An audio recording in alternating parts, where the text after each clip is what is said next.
Bulan Januari kita bicara the year of transformation mengenai visi. Ada perubahan. Perlu sekali make effort dalam hidup kita sebab ini ulat itu harus ada perubahan untuk bisa menjadi kupu-kupu. Itu ada proses perubahan yang akan identitinya sudah berubah dan di dalam proses itu akan terjadi sesuatu perubahan di mana akhirnya menjadi kupu-kupu, akhirnya menjadi berkat, menjadi blessing. Dan perubahan akan terjadi jika kita mau mengizinkan Tuhan mengubah diri kita. Saya percaya perubahan nggak bisa kalau kita merubah sendiri karena itu Tuhan yang bekerja. Dan kita mengizinkan itu kita berubah. Nah, kemudian bulan Februari kita bicara mengenai tubuh Kristus, the body of Christ. Saya lihat Danny membicarakan mengenai bagus sekali mengenai tubuh Kristus bahwa Tuhan adalah kepala, kita adalah tubuhnya dan sumber adalah dari Tuhan.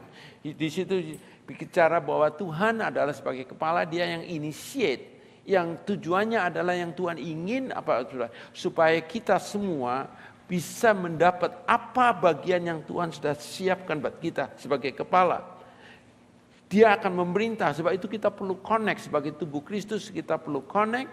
Dan bagaimana kita sebagai tubuh adalah meresponi apa yang Tuhan katakan. Jadi ke bottom line sebenarnya kita sebagai anak-anak Tuhan itu nggak ngoyo, saudara. Bottom line itu kita sudah tanya pada Tuhan, sebab Tuhan punya rencana dalam hidup kita, Tuhan rencana hidup saudara, keluarga saudara. Makin kita connect kepada Tuhan, maka apa yang rencana Tuhan itu akan terjadi dalam hidup kita. Dan kita perlu tubuh betul meresponding. Nah, bagaimana caranya? Sudah tahu di Efesus 4 Tuhan memberikan 5 jawatan, adalah pastor, gembala, ada teacher, ada apostle, prophet, untuk melengkapi. Untuk apa tujuannya? Untuk kesatuan iman, tujuannya untuk menjadi dewasa, untuk punya pengetahuan yang benar. Apa sih sebenarnya yang Tuhan rencanakan itu? Itu goal the end of the term adalah kita mau tahu bahwa kita sudah diberikan pada Tuhan. Tuhan lengkapi semuanya supaya kita tahu apa yang benar, supaya kita menjadi dewasa. Nah, kemudian saudara, kalau kita sudah lihat itu semua mengenai tubuh Kristus yang Hana kemarin bicara mengenai tubuh itu perlu sekali ada unity, perlu belajar untuk apa saudara, humble, untuk rendah hati, perlu sabar satu dengan yang lain. Kemudian Hans kemarin bicarakan kita jangan bergaul dengan pergaulan kita harus jaga sekali, jangan berdiri, jangan duduk dengan orang-orang yang bercemooh, tapi mengalungkan yaitu merenungkan firman Tuhan siang dan malam. Dan hari ini saya bicara mengenai what is the body of Christ in action. Nah, kita lihat di 1 Korintus 12:27 mengatakan bahwa you are the body, now you are the body of Christ and each of you is part of it. Dengan kata lain, kita semua adalah tubuh Kristus, saudara dan saya, dan tiap-tiap kita itu sangat penting. Nah, ini penting sekali untuk kita tahu bahwa setiap-tiap kita adalah sangat penting di hadapan Tuhan. Tubuh, saudara, banyak seperti puzzle, kalau semuanya ada, hanya berapa missing, saudara bayangkan, puzzle yang begitu bagus ada yang missing, itu bikin orang ngomong, kok ini ada yang missing. Demikian juga saya bayangkan tubuh Kristus di sini Tuhan punya, kita seperti puzzle yang Tuhan lagi bangun semua, dan Tuhan pengen semua kita ada di bagiannya masing-masing. Nah, tapi in reality kita lihat keadaan gereja di mana-mana. Saya lihat gereja itu nggak ada yang sempurna. Banyak orang yang sakit hati sama gereja, banyak yang orang yang keluar dari gereja pindah gereja, semuanya. Kalau kita lihat keadaan gereja di Korintus, saudara, kita lihat di Korintus di 1 Korintus 3 ayat mulai 1 dan 4 terjadi perselisihan. Dan aku, saudara-saudara, pada waktu itu aku tidak dapat berbicara dengan kamu seperti dengan manusia rohani, tetapi hanya dengan manusia duniawi yang belum dewasa dalam Kristus. Susulah yang kuberikan kepadamu, bukanlah makanan keras, sebab kamu belum dapat menerimanya, dan sekarang pun kamu belum dapat menerimanya. Di sini katakan aku nggak bisa bicarakan sebagai dengan manusia rohani, tapi hanya dengan manusia duniawi yang belum dewasa. Terjadi perselisihan di ayat 3 dikatakan, karena kamu masih manusia duniawi, sebab jika di antara kamu ada iri hati, ada perselisihan, bukankah hal itu menunjukkan bahwa kamu manusia duniawi dan bahwa kamu hidup secara manusiawi? Karena jika yang seorang berkata, aku dari golongan Paulus, dan aku yang lain berkata, aku golongan Apolos, bukankah hal itu menunjukkan bahwa kamu manusia duniawi yang bukan rohani? Sudah, di sini jelas sekali keadaannya gereja Korintus, keadaan gereja yang ada perselisihan, ada iri hati, ada grup-grupan. Ini reality dalam gereja Korintus. Dan ini juga banyak kejadian gereja. Di gereja di sini juga, dimanapun juga ada yang kita perlu sadari, ada perselisihan, ada mungkin grup-grupan ada. Nah, keadaan yang kedua, yang keadaan gereja Korintus adalah gereja yang dikatakan sombong, arrogant. Di 1 Korintus 4:18, tetapi ada beberapa orang menjadi sombong karena mereka menyangka, mulai assume sombong. Sombong itu nggak mau menerima ajaran. Nah, firman Tuhan. Keadaannya pertama tadi adalah perselisihan, ada sombong, arrogant. Dan ketiga, saudara kalau lihat di 1 Korintus 9 ayat 1-6. Yang ketiga, bagian ketiga adalah terjadi ada gosip. Mulai bicarakan orang. Nah, ini tiga hal ini, keadaan gereja Korintus. Saudara kalau bayangkan, kalau keadaan gereja seperti ini, saya bayangkan Tuhan gimana sih, saudara? Kalau melihat gereja Korintus itu Tuhan tuh lihatnya gimana? Udahlah buang aja, udahlah ganti gereja lagi. Kalau saya lihat saudara, Rasul Paulus tulis surat kepada orang-orang Korintus, 2 Korintus, 1 Korintus, 2 Korintus ada 21 halaman yang bahasa Inggris. 21 halaman. 1 Korintus 1, 1 Korintus 2. Kalau bicara pada orang Tesalonika hanya 5 halaman, kepada Timotius 7 halaman. Tetapi kepada orang Korintus 21 halaman. Begitu banyak, sebab banyak hal struggle yang mereka hadapi. Di dalam hidup kita harus sadar bahwa dalam hidup kita ini semua tanpa sadari kita tuh kumpulin jang. Saya baru nyadar waktu saya pindah dari Klansman itu, ternyata jangnya itu banyak sekali. Saya waktu itu di Michigan, anak saya si Jesse ngomong, kita anak-anak decide katanya mau sewa bin yang gede. Dan kata dia to save your pain, sebab rasanya sudah tiap kali saya nggak tahu saudara, tiap kali kita punya barang yang sudah puluhan tahun, lagi lihat, atau pikir oh ini bakal kepake, kemudian kita nggak buang lagi, nggak kasihkan orang, kemudian tahun depan lagi cek. Anak saya ngomong kalau you not using it now, just throw it atau give it to someone. Tapi sering kali saudara, tiap kita lihat barang, aduh eman-eman, ya nggak tahu saudara, eman-eman. Nah anak saya ngomong gini, oke, to save your pain, I throw it yang nggak perlu semuanya. Benar sudah, waktu saya dari Michigan datang, itu bin itu penuhnya bukan main, dibuangin semua. Memang bagus ya kalau nggak kita ada, jangan-jangan sudah bin. Nah, sudah kalau kita lihat di dalam hidup kita semua seringkali banyak hal jang-jang yang ada yang tanpa sadari kita kumpulin semua. Nah, Rasul Paulus sama Tuhan pada waktu melihat keadaan orang Korintus yang ada perselisihan, yang arrogant, yang sakit hati, yang grup-grupan. Apa sih yang Tuhan lakukan? Pada waktu melihat orang-orang begitu, Tuhan nggak buang, nggak tendang, nggak ganti. Apa yang Tuhan lakukan? Dia pada saat lihat itu, dia ngomong oke. Dia katakan, saya nggak bisa buang kamu karena kamu adalah sebagai satu tubuh. The next one. Tuhan katakan, you are the body of Christ. Kamu adalah tubuh Kristus. The next slide. You are the body of Christ. Tuhan kan kamu sangat berharga. In spite, walaupun segala kekurangan kamu semuanya itu, tapi kamu adalah sangat berharga. Nah, Rasul Paulus sama Tuhan dan Tuhan itu punya trust, punya kepercayaan, punya hope mengenai kita sebagai anak-anak Tuhan. Walaupun banyak kelemahan, banyak kekurangan semuanya, tapi saudara, Tuhan lihat kita adalah masing-masing adalah anggota Tuhan. Dan untuk itu saudara, Tuhan lagi mengajar pada saudara dan saya satu persatu. Sekarang tugas kita, Tuhan trust kita. Tuhan lagi mau bangun kita sebagai tubuhnya, Tuhan tidak buang. Tapi Tuhan ngomong, oke, kita, tangan kamu sangat penting, mata kamu sangat penting, telinga kamu sangat penting.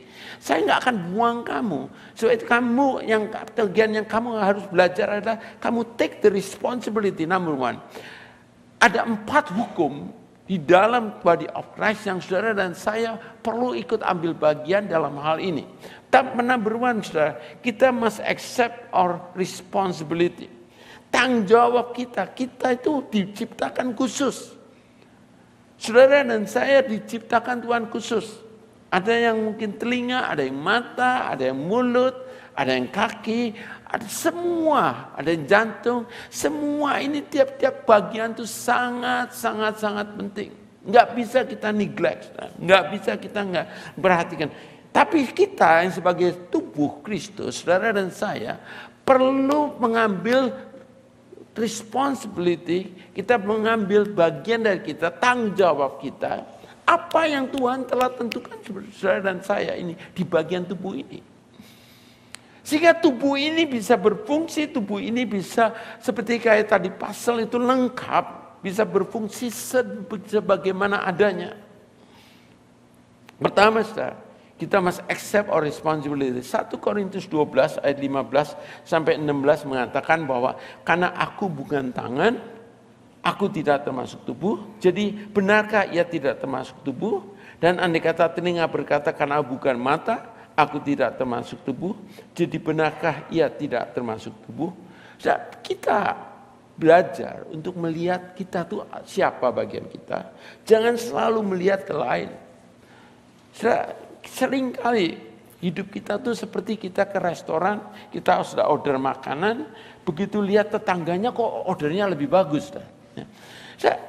Sering kali kita nggak perlu bersyukur, kita perlu bersyukur kita sudah ada makanan, tapi sering kali hidup kita tuh kadang-kadang nggak berterima kasih apa yang Tuhan telah berikan pada kita.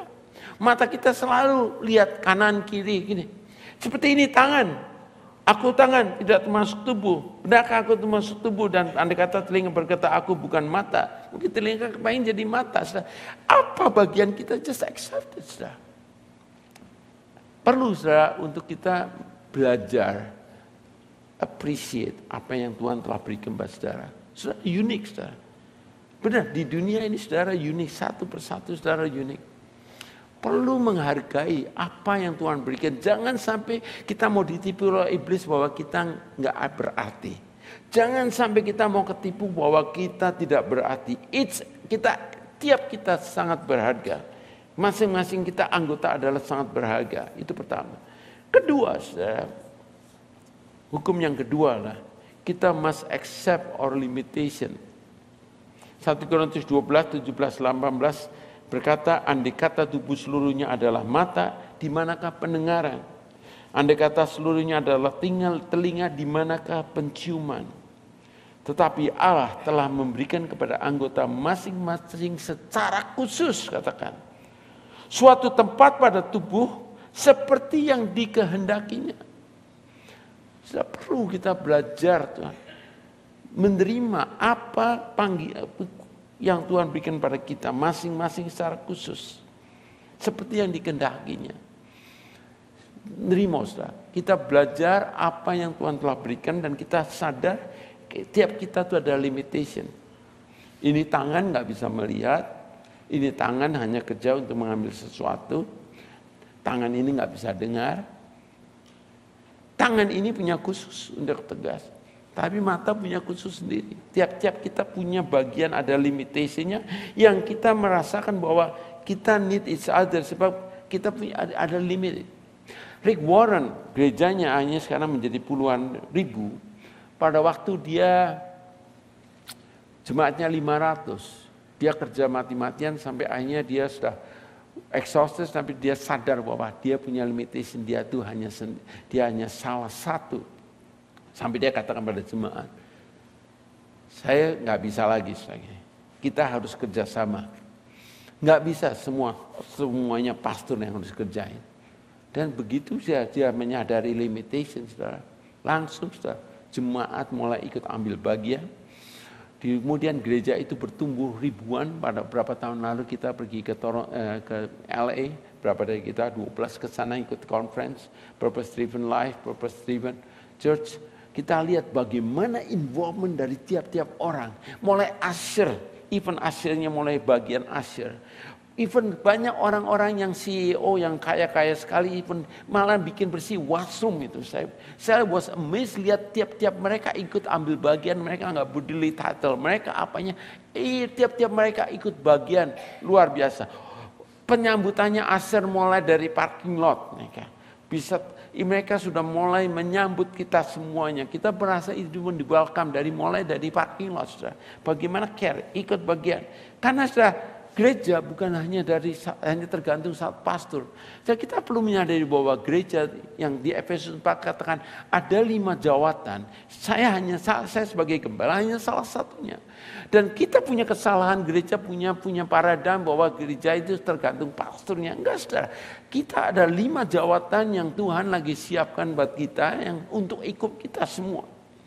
Malah melakukan status dari Cornelius Wing bahwa gereja ini kuatnya hanya 2 bagian, yaitu pengembalaan dan untuk teaching.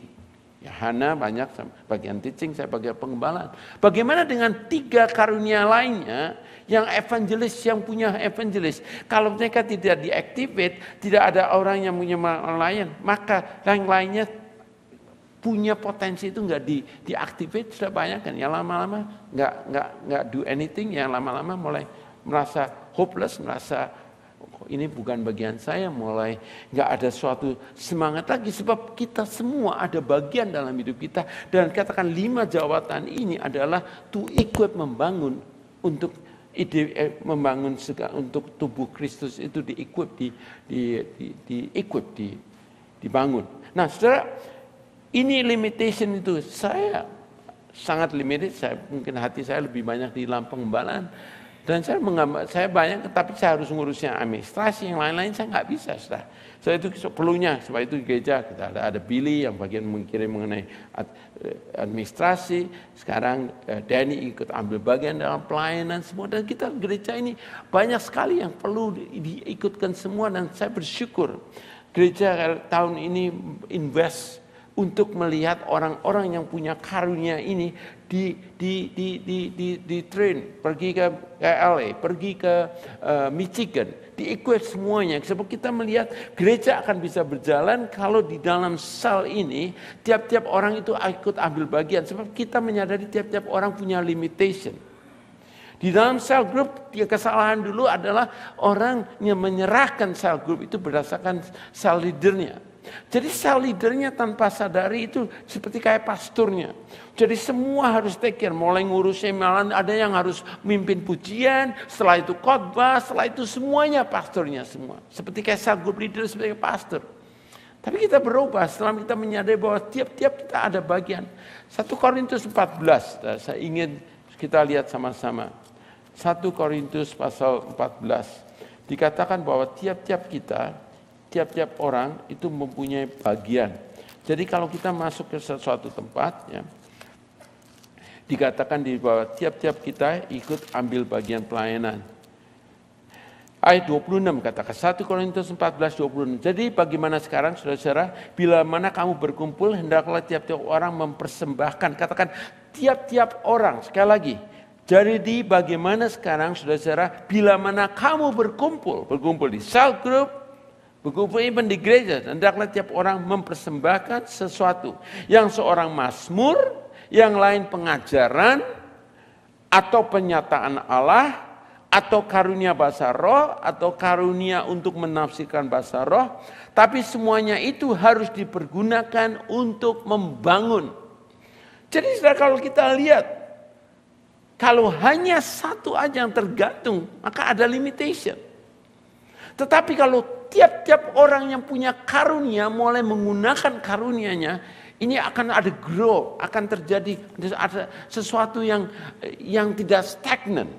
Karena tiap-tiap orang katakan punya bagian untuk apa? Untuk membangun. Jadi kalau kita bicara tiap kali kita datang ke cell group, tiap kita datang ke gereja, tujuan kita itu untuk what can I do untuk membangun.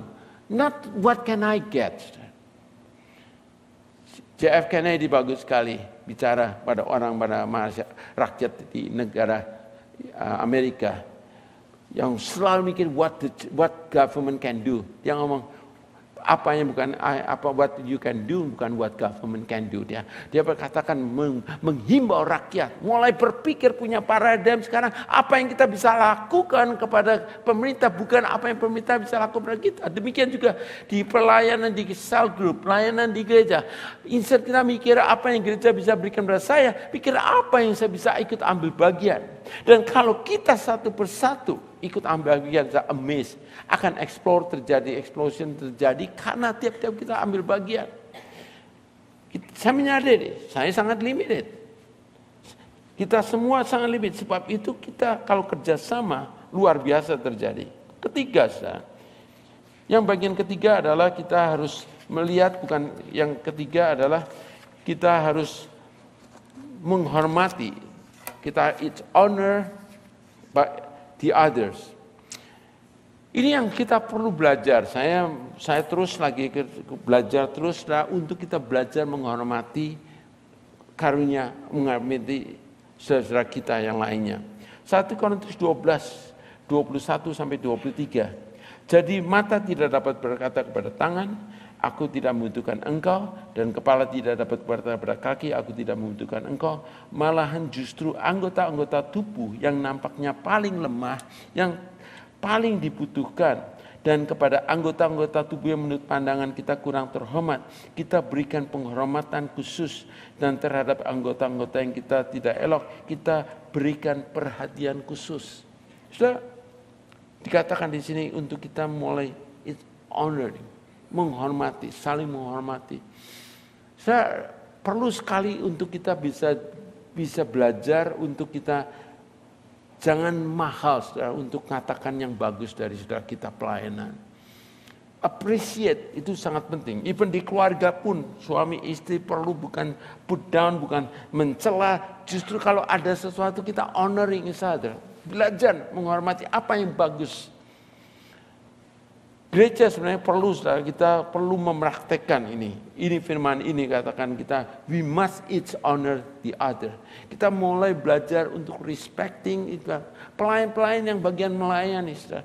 Yang bagian musik, yang mereka setelah kerja, kita appreciate mereka. Sound system, kita appreciate mereka semua. Pelayanan. Bayangkan sudah tungtung, sudah bertahun-tahun. Kalau tungtung nggak datang, saudara.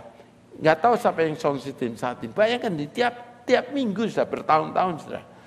Dan saudara, kita perlu, bagian saudara, kita perlu nggak tergantung satu aja. Tapi saudara, selama ini ada kita appreciate, tapi saudara, perlu sekali ikut ambil bagian kita semua dalam pelayanan. Dan appreciate, apakah saudara pernah ambil waktu appreciate? Sebab bagian sound system paling kasihan, saudara. Kalau bagus nggak ada yang to say anything, tapi begitu ada, puas, semua mademnya ke sana.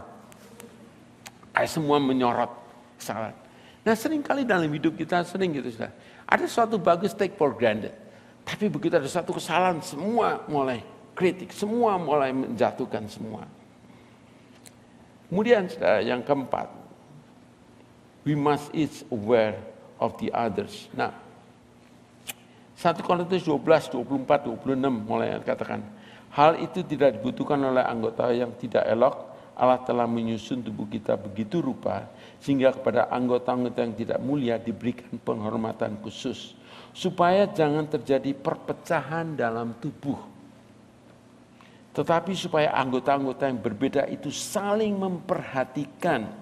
Karena itu jika satu anggota menderita, semua anggota turut menderita. Jika satu anggota dihormati, semua anggota turut bersukacita. Ini sudah perlu kita praktekkan. Kalau ada salah satu yang lagi sedih, kita perlu prihatin. Ada yang bersuka cita, kita prihatin. Sudah dalam hidup manusia saya lihat ada 3 macam orang saya lihatnya. Ada orang yang with you, Nah ini jarang, saudara. Yang dia with you, whatever yang saudara lakukan, dia will do with you. Support kalian pada saat saudara up, pada saat saudara lagi down, dia selalu berserta dengan engkau, berserta dengan saudara itu. Itu orang itu jarang sekali. Kalau saudara ada dalam itu, ini gereja perlu sekali kita ambil bagian bahwa manusia itu perlu each other. Kita perlu satu dengan lain. Kita nggak bakal bisa sendirian, saudara. Barusan ini ada orang Indonesia saya dengar meninggal di daerah sini, lulus York, punya kerjaan bagus, tahu meninggal bunuh diri. Dan saya bayangkan pas dalam keadaan stres sekali. Saya lihat manusia itu seperti kayak ada permainan jingga. Jingga itu yang kayu, berapa kayu, kayak kayu kotak-kotak itu dipasang sampai naik disusun. Ada berapa? Empat, kemudian disusun-susun, kemudian salah satu diambil, dinaikkan di atas lagi, kemudian ambil, dinaikkan atas. Sudah pernah lihat mainan itu? Jingga. Dalam hidup kita tuh sering kali gitu, sudah ada satu krisis dalam hidup. Mungkin kita dikeluarkan kerjaannya, ada vakum di sini, misi ya. Kemudian ada satu problem, kemudian dengan anak problem, dengan suami, pernikahan problem, keuangan problem. Ada problem lagi di gereja, ribut antara teman sama teman, ribut. Itu krisis terjadi semuanya. Tanpa sadar sudah hidup kita tuh yang mulai begini sudah. Dan bagaimana ini akan terjadi kalau kita ada support? Kalau enggak gampang. Kenapa orang sampai mengambil keputusan bunuh diri itu karena sudah enggak ada hope lagi. Sudah. Mulai itu Tuhan katakan, orang yang sendirian. Kita diciptakan, Tuhan punya desain untuk kita nggak sendirian. Sebab kalau Tuhan berikan saudara family, work out that family. Jangan membiasakan bersendiri. Suami-suami jangan begitu datang langsung ke email gitu saudara. Bayangin, satu kali saya kerja dari pagi sampai malam, saya pulang langsung, Ana lagi bicara, saya lihat phone saya, Hani sampai sudah seharian ditinggal, sekarang diajak ngomong gitu. Kata Hana kalau bisa dibanting gitu. Kita perlu benar-benar work out untuk work together ini. Sebab kita kadang-kadang tanpa sadar kebiasaan. Sama dia begitu datang lihat TV, istri sedangkan begitu ngomong, saya ngomong berkali-kali. Istri yang di rumah, istri harus bicara, ada yang bisa katakan mungkin 20.000 sehari harus keluarkan. Kalau suami datang ke rumah, nggak dengarkan istri berbicara, ada 20.000 yang dia harus keluarkan. Saudara. Besok paginya apa? 40.000. Weekend 120.000. Nggak usah kaget kalau weekend ditembak semuanya, karena 120.000 harus dikeluarkan. Saudara. Nah kita sebagai suami perlu belajar sama-sama untuk bisa menerima. Saudara. Apa sih?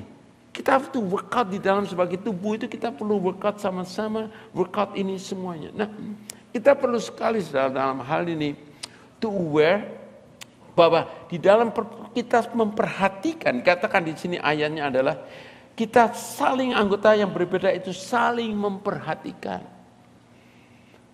Perhatikan.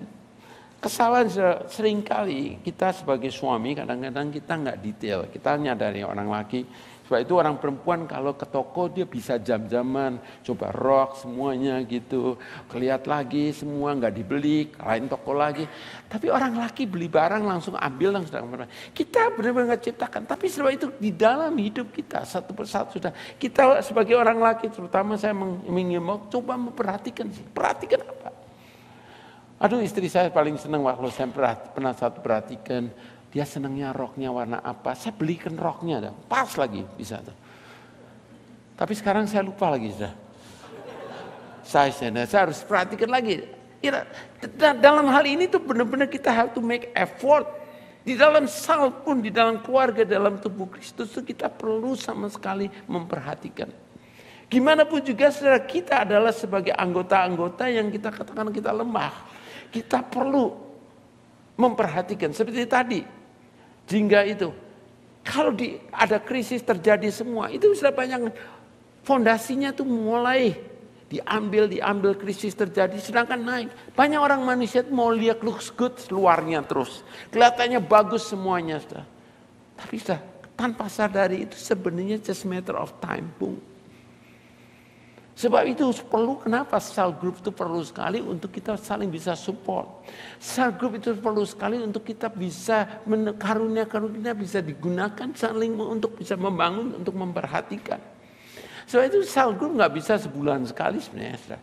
Bagaimana relationship ini sebenarnya, kalau Sunday ini adalah Sunday celebration. Kalau cell group adalah celebration dari bagaimana hubungan kalian di dalam sel yang saling memperhatikan, yang each other, caring kalian each other, semuanya sampai pada waktu sudah kumpul Friday di cell group itu, something yang sudah boleh kata kita saling membagi. Tapi ini perlu sekali dibangun di dalam daily life. So itu saudara kalau punya phone, punya apa, komunikasi, connect bagaimana keadaan kalian semuanya. Dan kita tanpa sadar, we need each other. Saudara. Kita sadar. Makin saya menyadari bahwa kita need each other. Suami istri, please work out.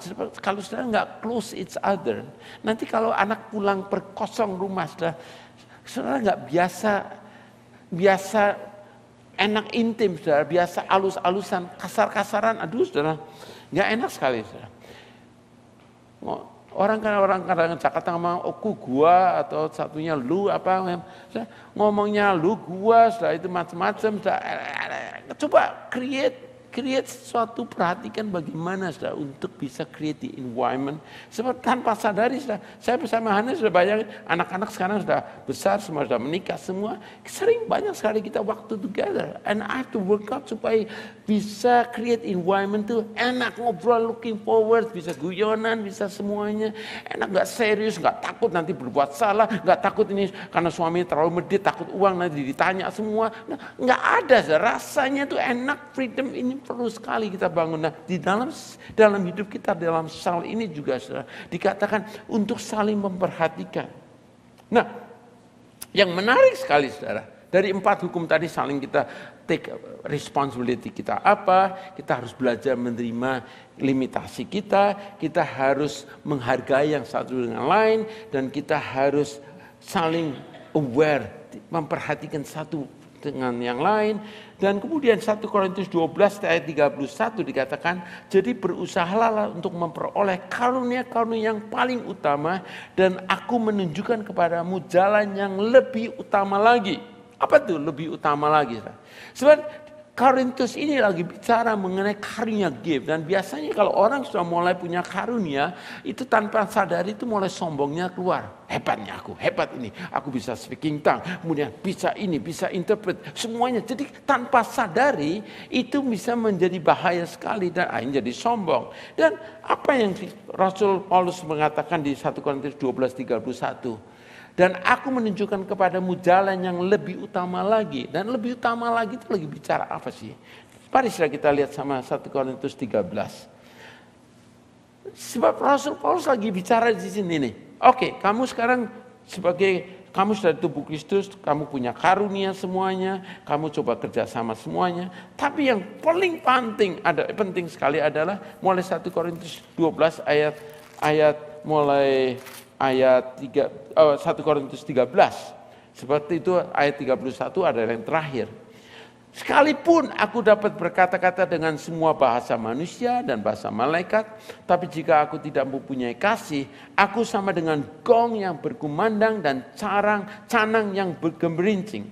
Sekalipun aku mempunyai karunia untuk bernubuat dan untuk mengetahui segala rahasia dan memiliki seluruh pengetahuan, dan sekalipun aku memiliki iman yang sempurna untuk memindahkan gunung, tapi jika aku tidak mempunyai kasih, aku sama sekali tidak berguna. Jadi Rasul Paulus lagi tekankan, 1 Korintus 12 bicara mengenai karunia. Ada karunia word of knowledge, ada word of wisdom, word of faith, punya karunia untuk bisa beriman luar biasa. Karena karunia ini bukan yang kita punya. Dari Tuhan berikan. Mendadak kita punya keberanian mengambil keputusan, beriman sesuatu yang luar biasa. Yang kalau kita pikir secara manusia nggak bisa kita. Tapi Rasul Paulus katakan, kamu punya karunia apapun juga.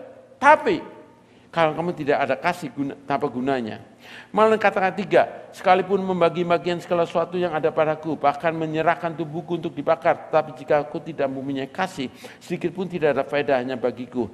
Kasih itu sabar. Nah, Rasul Paulus kemudian katakan, alright, kasih itu sabar. Jika ada kata lain, seperti 1 Korintus 12, 1 Korintus 14 itu bicara mengenai karunia Roh Kudus.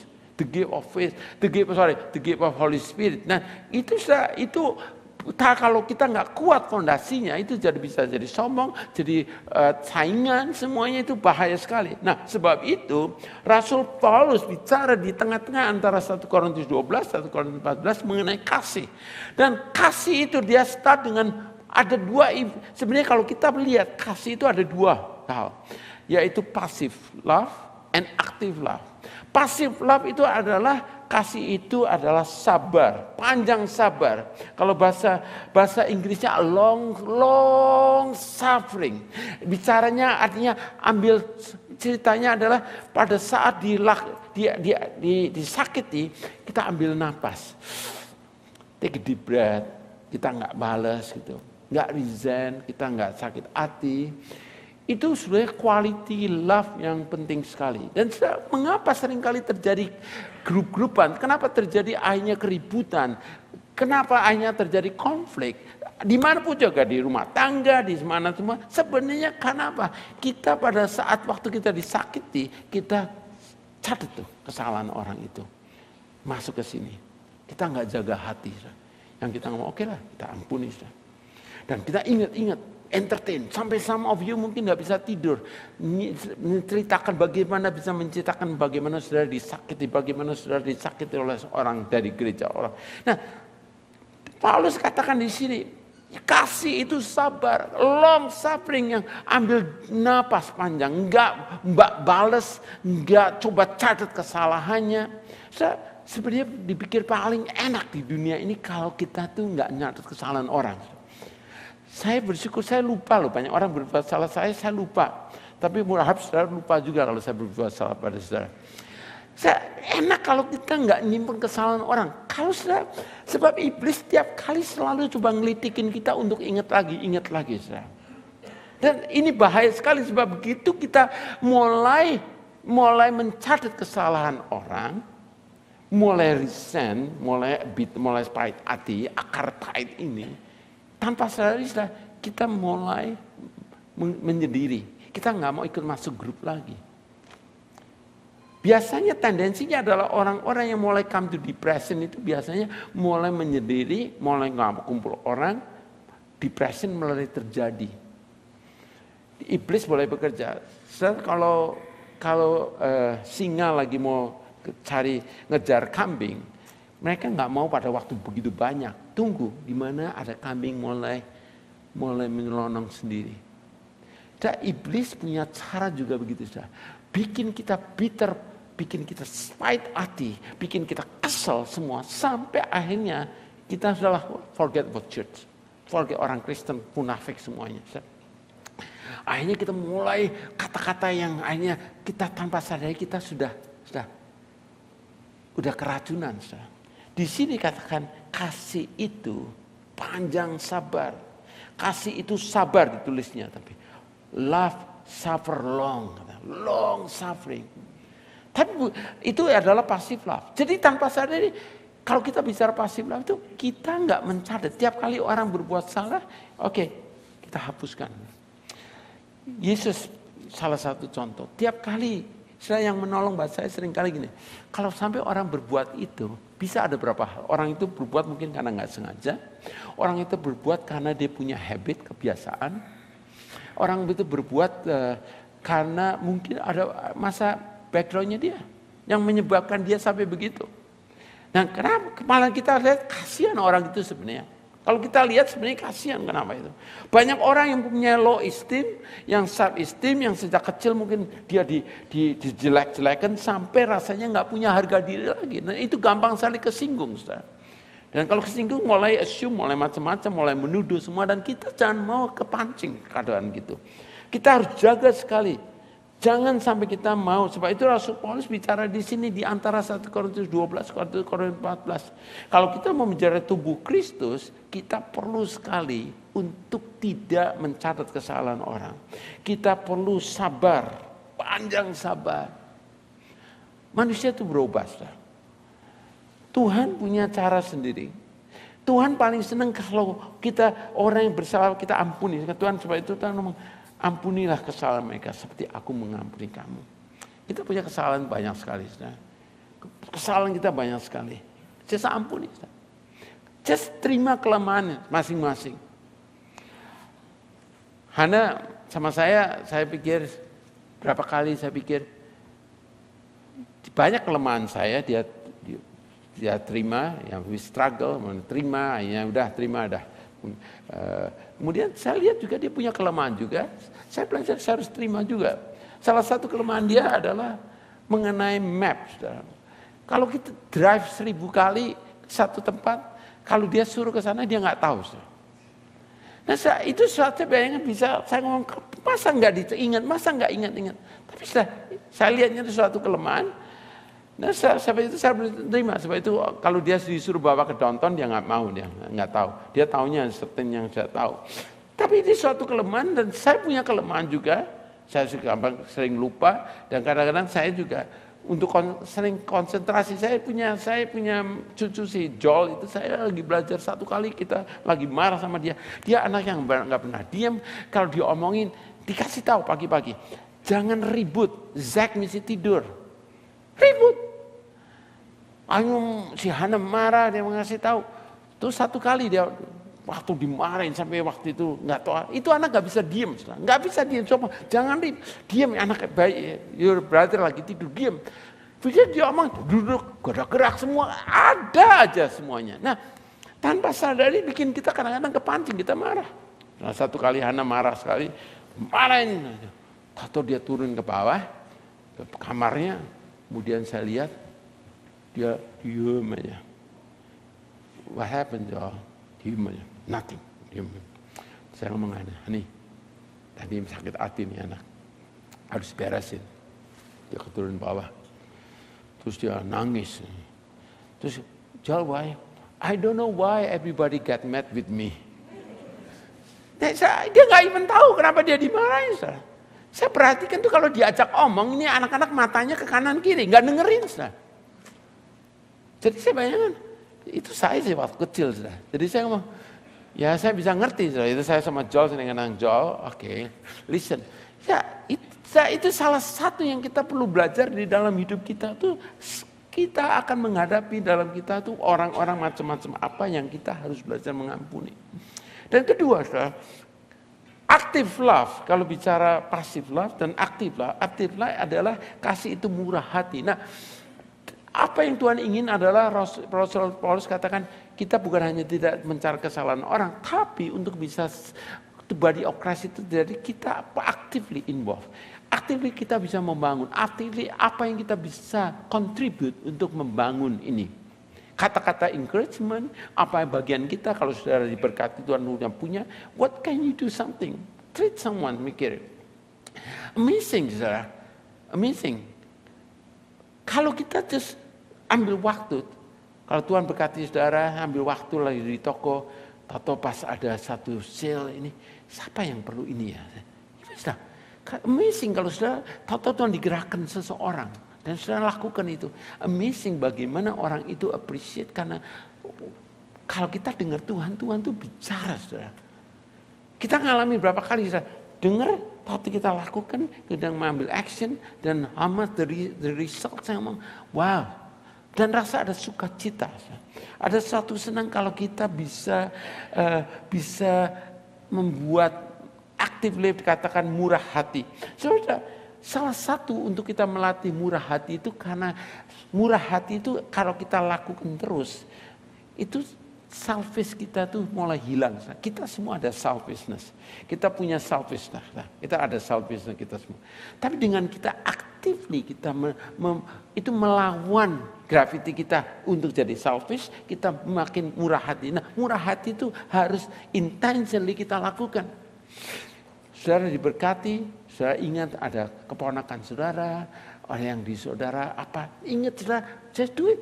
Seperti waktu saya ke Indonesia, saya ingat ini guru-guru yang I appreciate mereka. Saya undang mereka makan, sudah. Appreciate mereka, katakan, Mas kita appreciate. Mungkin sudah digerakkan someone yang sudah lakukan. Apa yang Tuhan tunjukkan, lakukan ini. Nah, saya percaya kalau ini saudara yang terjadi, kita lakukan ini. Tubuh Kristus ini akan hidup dan tubuh ini akan menjadi impactnya luar biasa.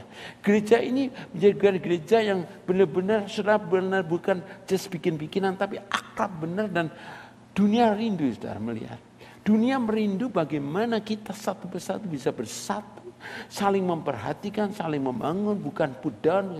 Tapi ini kita have to work out. Ini ada bagian kita tadi. Kita tahu limitation kita tahu bahwa kita punya responsibility bagian kita tahu bahwa kita harus menghormati yang lain, kita harus tahu saling memperhatikan dan kasih itu adalah akar semuanya itu menjadi.